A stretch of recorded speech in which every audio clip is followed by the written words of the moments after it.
Okay, alright yan. Kumusta po mga kaibigan at welcome back ulit sa Rapio TV. At ito nga no, atin lang pong pag-usapan. Isa na naman pong radio broadcaster ang tinumba dyan po sa Misamis Occidental mga kaibigan.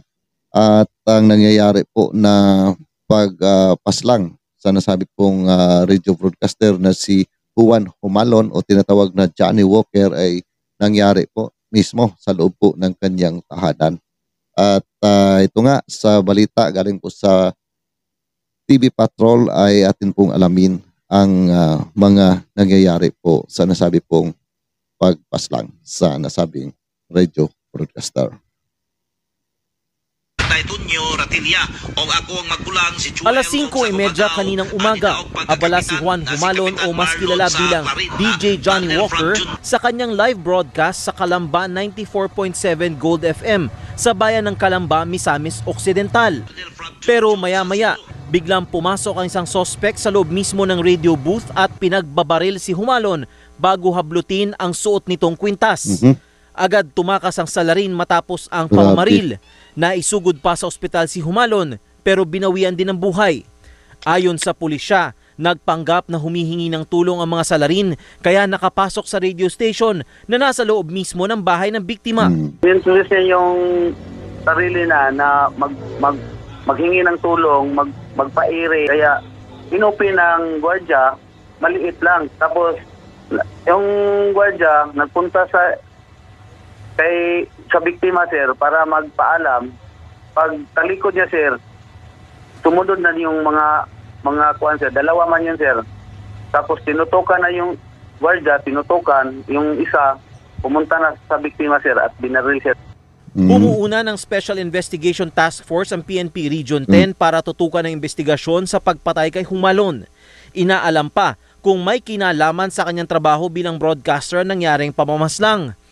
Mariing kinundena ng National Union of Journalists of the Philippines o NUJP ang nangyaring krimen. Hiling nila ang agarang hustisya para sa napaslang na mamamahayag na ikalawang journalist ng pinatay sa taon lang na ito at ikaapat sa ilalim ng Marcos administration. So yung ganitong klaseng brazenness, pinapatunayan na may breakdown ng due process at saka ng batas or law, rule of law. Pero ang gusto sana natin ay may gawin talagang konkretong mga aksyon. Kaya lang, yung 3 taon na kay Juan Humalon, wala pang resolution yung mga kaso nila. Puna nila, mababa ang conviction rate o mga nahatulan para sa mga kaso ng pamamaslang ng mga journalist sa Pilipinas, kaya tila walang takot ng mga kriminal na targetin ang mga mamamahayag. Giniit naman ng Presidential Task Force on Media Security ang agarang aksyon mula sa pulisya at humingi ng tulong mula sa NBI. Nakiramay sila sa pamilya ni Humalon at nanawagan sa mga kasamahan. So yan mga kaibigan, no? Pangalawa na po, no, na radio broadcaster, no, sa taon na ito ang pinaslang. At yung kay Captain Silapit na 1 taon na po nakalipas, mga kaibigan, hanggang ngayon wala pa rin pong hustisya na nakamit, di ba? Ito na naman, meron na naman po, mga kaibigan, na kawawang radio broadcaster at ito na lang nga gumawa, no, ng kanyang radio station, broadcast center, sa mismo po sa loob ng kanyang bahay para po ay mas safe po siya. Hindi na po siya lalabas pa. Hindi na po siya pumunta pa kung saan mga kaibigan. Pero masakla po, pinasok pa talaga mga kaibigan ang kanya pong lugar kung nasaan nga siya nagpo-broadcast.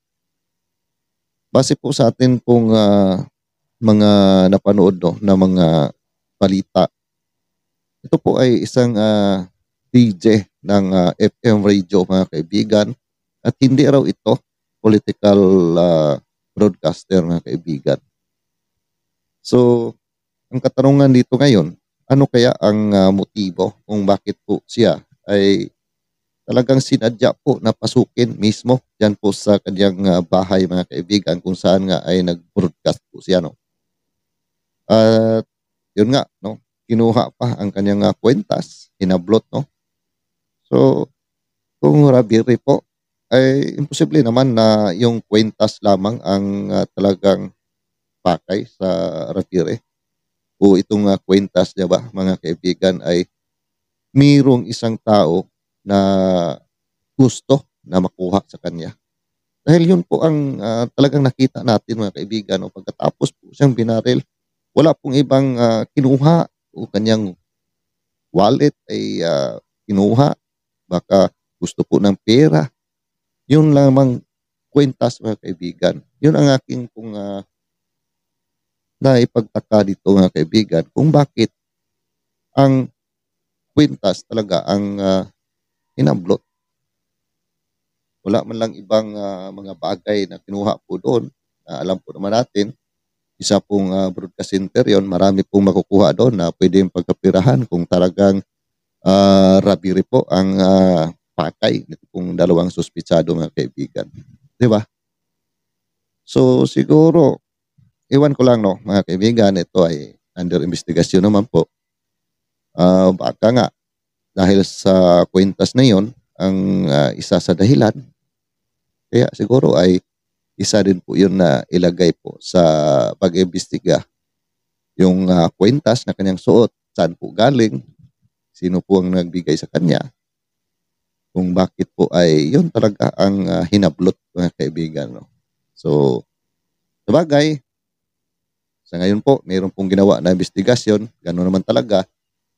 Sa simula, talagang maingay po. Marami pong mangyayari na pag-iimbestiga. Titingnan po ang lahat po ng anggulo sa pangyayari na sana po hindi po matulad sa mga nakalipas na mga krimen, no, mga kaibigan, na hanggang ngayon wala pa rin pong hustisya. Katulad kay Kaper Silapid. Di ba? Kahit sa mga hindi radio broadcaster, si late Gabriel Digamo, na hanggang ngayon wala pa rin po hustisya na nakamit, no, mga kaibigan, at iba pa nga na mga biktima na sana po, tama po naman ang panawagan po dito, na sana po gagawan po ng tamang aksyon ang pag-iimbestiga, paghahanap sa mga kriminal. Kahit nga mayroon ng mga sinasabi na mga mastermind, mga suspect, pero hanggang ngayon, wala pa rin pong hustisya na nakakamit. Di ba? Katulad kay Kaper Silapid, ang tinuturo na utak, si dating Bucor Chief General Bantag. Di ba? Pero ngayon, hanggang ngayon po, mga kaibigan, isang taon na po nakalipas, wala pa rin pong hustisya na nakakamit. Na meron na po silang mga tinuturo na mga mastermind. Kay late Gabriel Digamo, meron na rin pong tinuturo na mastermind. Si dating Congressman R.D. Tibes. Pero hanggang ngayon, mga kaibigan, wala pa rin po. No? Marami pa po na mga naging biktima po sa pamamaril na hindi pa po nabibigyan ng hustisya. At base na nga dito, yung iba na nakalipas na ng mga radio broadcaster ay hanggang ngayon wala pa nga resolusyon ang mga kaso, mga kaibigan. Yun po ang masaklap, mga kaibigan. No? Kasi sa simula po ng investigasyon, talagang makita mo ang pagka-agresibo ng ating batas, ating mga otoridad na alamin ang katotohanan, hanapin ang mga kriminal, mga suspect, utak sa pagpapatay.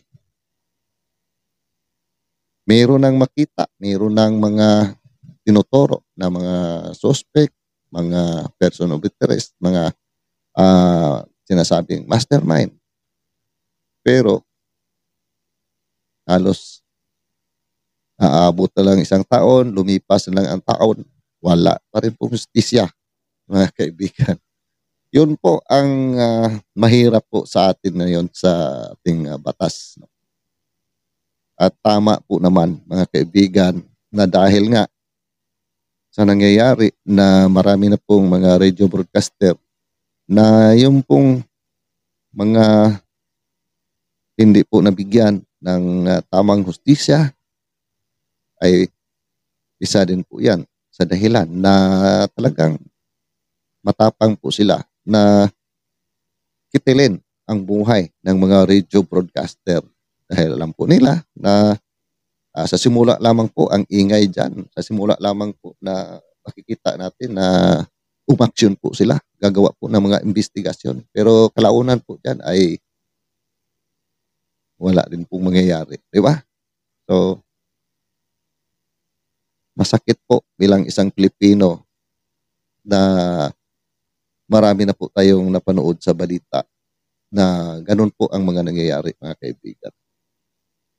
Na sana po ay ipakita naman po ng ating gobyerno ang ngipin ng batas. Tugisin ang dapat tugisin. Di ba?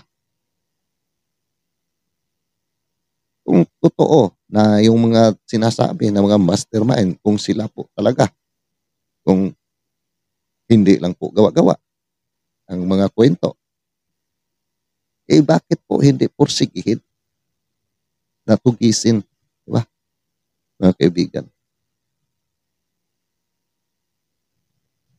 Grabe po ang mga nangyayari. Pero pagka yung tinuturo na suspect ay isang taong walang kakayanan po na i-defend ang sarili. Sa madaling salita po, isang taong mahirap. Halos walang pang warrant of arrest, mga kaibigan. Papasukin ka po sa iyong bahay at dadalhin ka sa kulungan. Hindi lamang ikukulong. May halong pambubugbog pa, mga kaibigan, na mangyayari sa iyo. Diba?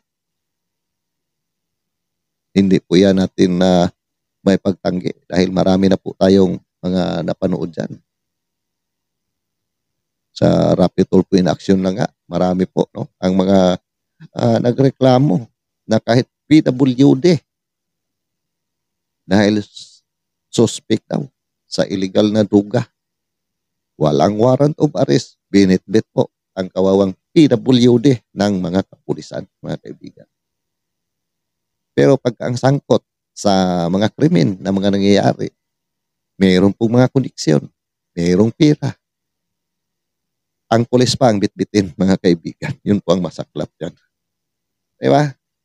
Kung naalala po ninyo, ang nangyayari sa NBI, isang priso, ang bodyguard, pag pumasyal, mga kaibigan, ang mga NBI pa mismo, ang bodyguard. Di ba? Ganun po pagka mayroong pira. Pero pagka mahirap po, ay wala ka pong magagawa. Talagang lahat ng pambubugbog ay kakainin mo. Yun po ang masakit po na pangyayari sa ating bansa, mga kaibigan. Pagka mahirap ka ay wala ka talaga. Sigurado kang kalabuso, sigurado kang bugbog, sarado. Yun po ang masaklap dyan, mga kaibigan. At pagka mahirap ka, kahit na hindi ka nga ang talagang gumawa, pilit kang paaminin na aminin mo na ikaw ang gumawa. Siyempre, kahit na sino, kung sobra po ang pambubugbog, hindi mo na kakayanin. Kahit pa nga siguro, pagpatay kay Rizal, aminin mo na, mga kaibigan, di ba?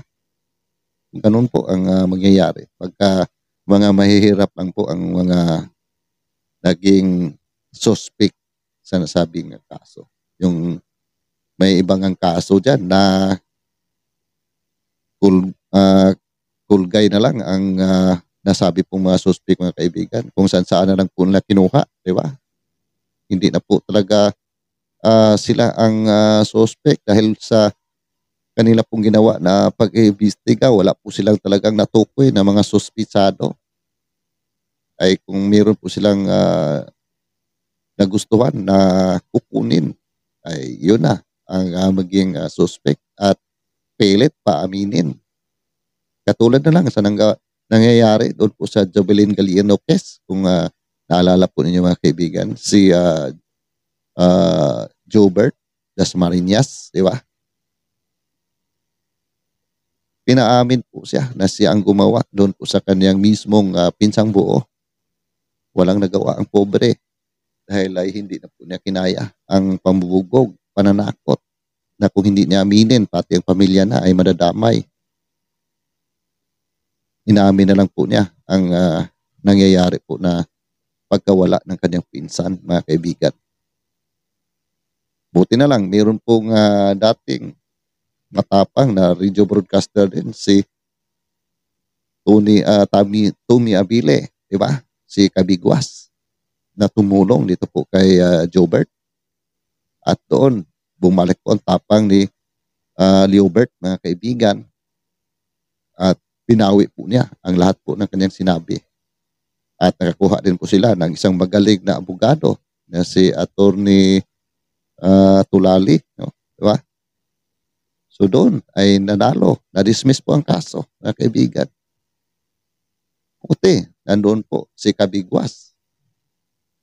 Kung wala po si Kabigwas doon sa nangyayari po kay Leobert Dasmariñas, sigurado, kalabuso na yon, mga kaibigan.